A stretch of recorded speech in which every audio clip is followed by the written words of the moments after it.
Hi guys! This video is called Pack Light and Live Cheap because if you're anything like me, you're a broke college student and you want to get the most out of Paris without breaking the bank. So here are a few tips. First, let's talk about what you should and should not bring. Now, I made a few big mistakes during my packing. Have you ever heard of the tip, pack everything that you want and then get rid of half? Well, I did that and I actually ended up not bringing enough clothes.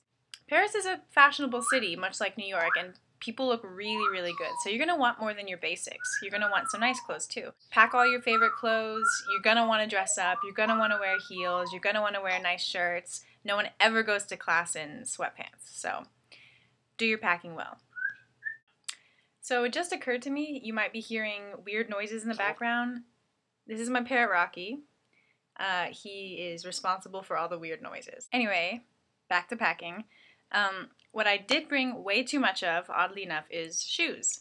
I'm not going to tell you how many pairs I brought because it's embarrassing, but I think you need about 4 pairs. One comfortable pair of boots that you can walk around in and that can also stand up to the cold.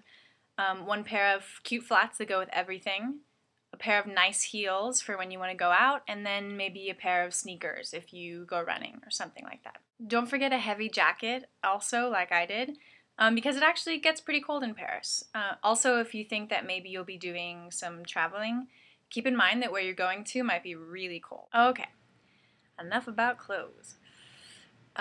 When you're packing your toiletries, be aware that many of the things that you use in America are also going to be available in France. So don't waste the space in your suitcase packing things like deodorant, shampoo, conditioner, hair dye like I did, because it really is a waste of space. You can get all of that in France. But on the other hand, if you use a really specific face product or makeup, maybe you want to pack up on those, because things like makeup and face and skin stuff is actually pretty expensive here. Okay, what else? I packed a lot of books in my suitcase because for some reason I thought I would have all this time to read, but you don't.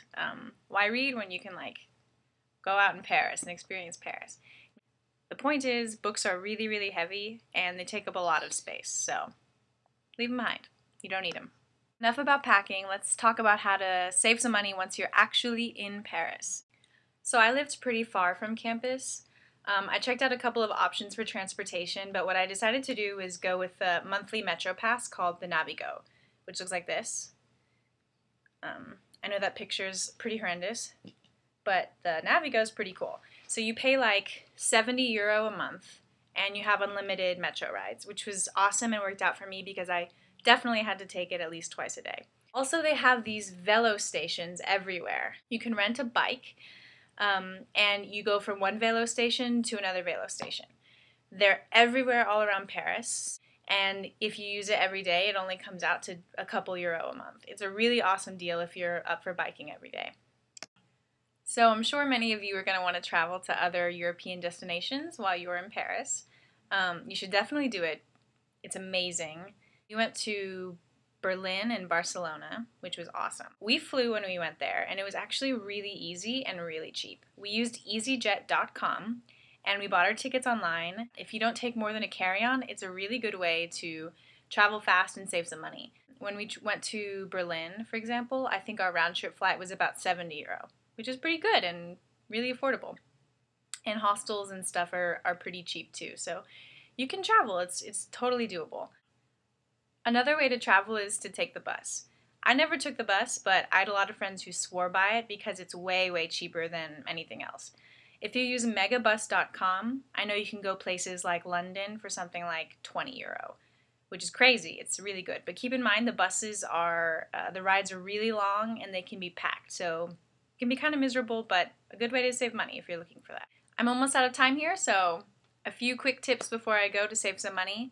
Pack your lunch. Eating out can be expensive, as you know, and even if you get something little every day, it adds up, so bring your lunch. I did every day, and I know I saved a lot of money. Also, go to museums, go to exhibits. They have stuff for students all the time, and it's usually free. Check out your concerts, check out free events online. There's a ton you can do for free.